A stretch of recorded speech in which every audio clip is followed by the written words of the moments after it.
एक बार महान बौद्ध भिक्षुक बोधिधर्मन के पास एक व्यक्ति आता है और उनसे कहता है कि हे महात्मा जी, मैं आपसे उन गुणों के बारे में जानना चाहता हूँ जो किसी व्यक्ति के जीवन को सफल और कुशल बनाते हैं। उस व्यक्ति की ऐसी बातें सुनकर गुरुदेव उस व्यक्ति की तरफ बहुत ही ध्यान से देखते हैं और वह साधु जी बोलते हैं कि सबसे पहले तो तुम यह जान लो कि कोई भी व्यक्ति इसलिए सफल नहीं होता क्योंकि वह इसकी कामना करता है, बल्कि इसलिए सफल होता है क्योंकि वह उसे कमाता है। हर व्यक्ति सफल होने की तो केवल कामना करते हैं, लेकिन यह मिलती उससे ही है जो इसके काबिल होते हैं। यह सुन व्यक्ति कहता है कि महात्मा जी, मुझे असफलता बहुत ही बुरी लगती है। मैं जब भी असफल होता हूँ मुझे बहुत ही दुख होता है। मैं भीतर से पीड़ा का अनुभव करता हूँ।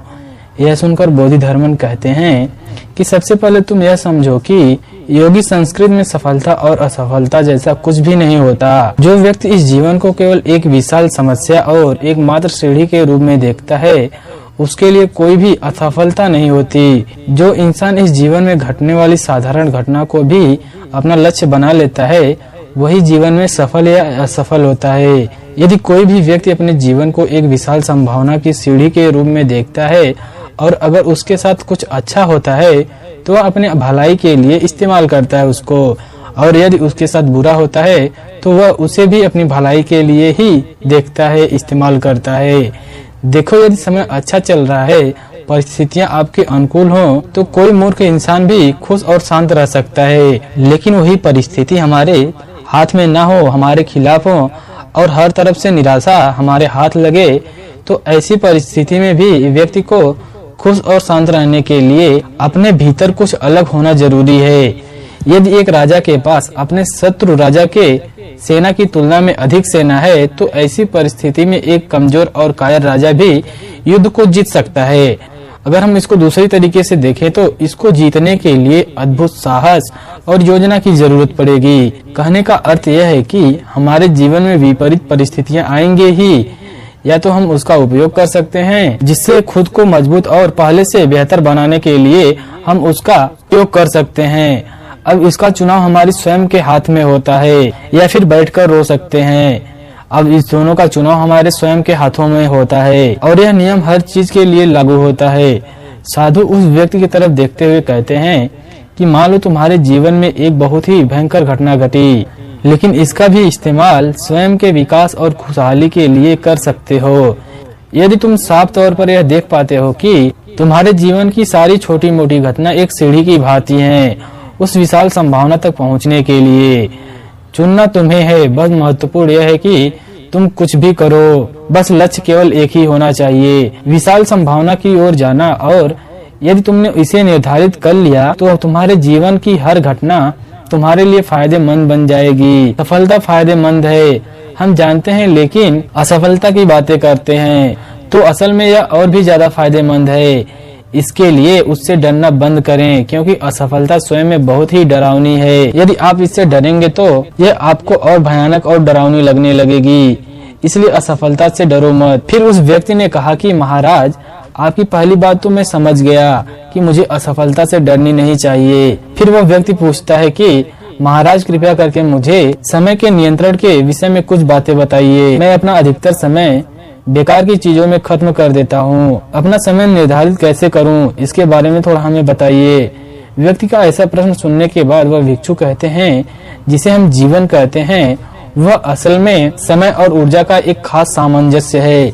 लेकिन दुर्भाग्य से ज्यादातर लोग इस समय और ऊर्जा के खास सामंजस्य को सही तरह से संभालना कभी सीखते ही नहीं हैं। समय की प्रकृति ऐसी है कि यदि हम कुछ करें या ना करें, वह अपनी गति से चलता रहता है। हमें इसे धकेलने की जरूरत नहीं पड़ती। लेकिन समय पर महारत हासिल किए बिना कोई भी व्यक्ति अपने लक्ष्य की प्राप्ति के लिए कोई भी सुनिश्चित नहीं कर सकता। गुरु की ऐसी बातें सुनकर वह व्यक्ति कहता है कि हे गुरुदेव, समय को मुट्ठी में कैसे करें। फिर उस भिक्षु ने उस व्यक्ति की आंखों में देखते हुए कहा कि तुमने समय को नियंत्रण करने की बात की है, लेकिन क्या तुमने कभी समय को नियंत्रित किया है? यह सुन व्यक्ति कहता है कि नहीं, लेकिन प्रयास जरूर किया है। तब बोधिधर्मन ने कहा कि तुम इसे नियंत्रित कर भी नहीं सकते हो, तुम चाहे जो भी कर लो, लेकिन समय को नियंत्रित नहीं कर सकते, उसे पीछे नहीं मोड़ सकते। यह बस लगातार आगे बढ़ता रहता है। तुम तो समय को नियंत्रित नहीं कर सकते, लेकिन स्वयं को नियंत्रित कर सकते हो। यह तो केवल भागता रहेगा, तुम करो या ना करो। तो इसको नियंत्रित करने का बस एक ही तरीका है, खुद की ऊर्जा के काम करने के तरीके पर महारत हासिल करना। यदि तुम एक ऊंट की चाल चलोगे तो बहुत थोड़ा चल पाओगे, लेकिन यदि तुम वही चीते की चाल चलोगे तो उतने ही समय में बहुत लंबी दूरी तय कर पाओगे। जो काम एक व्यक्ति 10 साल में पूरा करता है और तुम उस काम को केवल 1 साल में कर लेते हो और फिर तुम दोनों 100 साल तक जीते हो, तो असर और अनुभव की गहराई के मामले में तुम 1000 साल तक जिंदा रहोगे। और केवल यही एक तरीका है जिसके द्वारा समय को अपने नियंत्रण में कर सकते हैं। यदि हम इसको साधारण शब्दों में कहें तो जिसने स्वयं पर महारत हासिल कर ली उसने समय पर भी महारत हासिल कर ली, और जिसने समय पर महारत हासिल कर ली तो उसके लिए जीवन एक तरीके से मिठास बन जाता है। इसके बाद व्यक्ति बोधिधर्मन से अगला प्रश्न पूछता है कि हे महात्मा जी, हम किसी भी काम में अपना सर्वश्रेष्ठ कैसे दे सकते हैं? तब बोधिधर्म कहते हैं, क्या तुम अपने स्वयं के जीवन की कीमत को समझते हो? यह सुन व्यक्ति कहता है कि जी महात्मा जी, मेरा यह जीवन कीमती है। बोधिधर्मन कहते हैं, यदि तुम अपने जीवन को कीमती समझते हो तो तुम्हें इस बात को समझना चाहिए कि तुम अपने जीवन को कहाँ लगा रहे हो। तुम्हें सिर्फ इसलिए किसी काम को नहीं करना चाहिए क्योंकि दूसरे भी इस काम को कर रहे हैं। जब तुम किसी भी काम में अपना कीमती जीवन, समय और ऊर्जा लगाते हो तो तुम्हें केवल वही कार्य को करना चाहिए जो तुम्हारे लिए मायने रखता है और जिसे करने में तुम्हें आनंद आता है। इस बात से कोई फर्क नहीं पड़ता कि कोई काम फायदेमंद है या नहीं। यदि उस काम को करने में तुम्हारा दिल नहीं है तो तुम उसमें कभी भी अपना सर्वश्रेष्ठ नहीं दे पाओगे। किसी भी काम में अपना सर्वश्रेष्ठ देने के लिए तुम्हें उससे प्यार होना चाहिए, और जब तक तुम किसी भी काम में अपना सर्वश्रेष्ठ नहीं देते तब तक उस काम में तुम मंत्रमुग्ध कर देने वाला प्रदर्शन नहीं कर पाओगे और तुम्हारे साथ शानदार चीजें कभी भी घटित नहीं होंगी। तुम चाहो तो दुनिया का कोई भी काम कर सकते हो, यदि उस काम के प्रति पूरी तरह से समर्पित नहीं होते हो तो उसे कभी भी नहीं तुम कर पाओगे। हो सकता है उस काम से तुम्हारी केवल रोजी रोटी चले, लेकिन उसमें अपना कोई भी छाप नहीं छोड़ पाओगे, ना कोई अलग छवि बना पाओगे।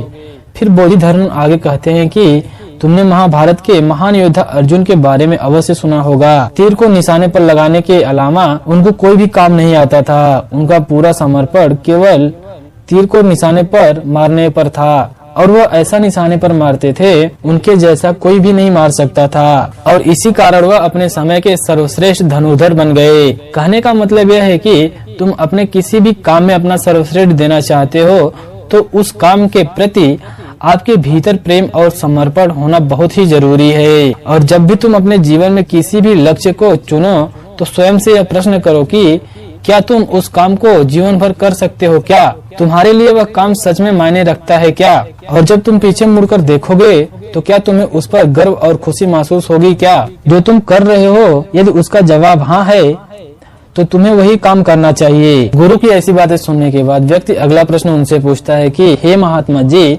मैंने बचपन से यह सबको कहते सुना है कि व्यक्ति को कड़ी मेहनत करनी चाहिए तभी उसे सफलता मिलती है, तो क्या सच में कड़ी मेहनत किसी को सफल बना सकती है?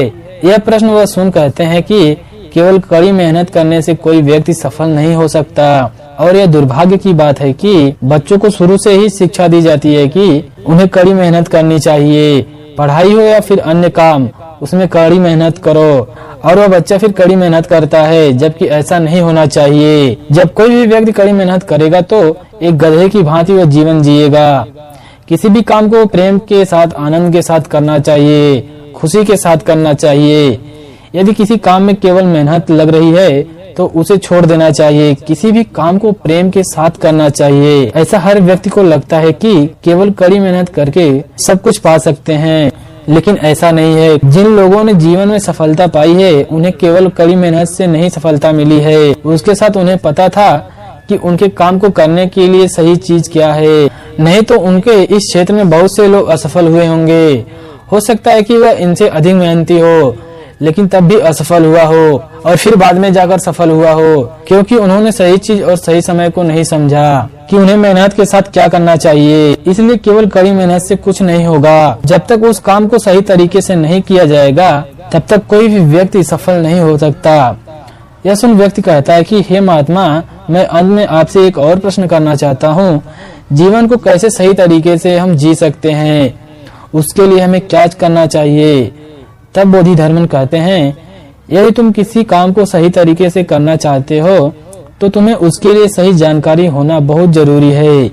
उदाहरण के लिए, यदि तुम घुड़सवारी करना चाहते हो तो उसके लिए तुम्हें उसे चलाने की सही जानकारी होनी चाहिए, अच्छे से ज्ञान होना चाहिए।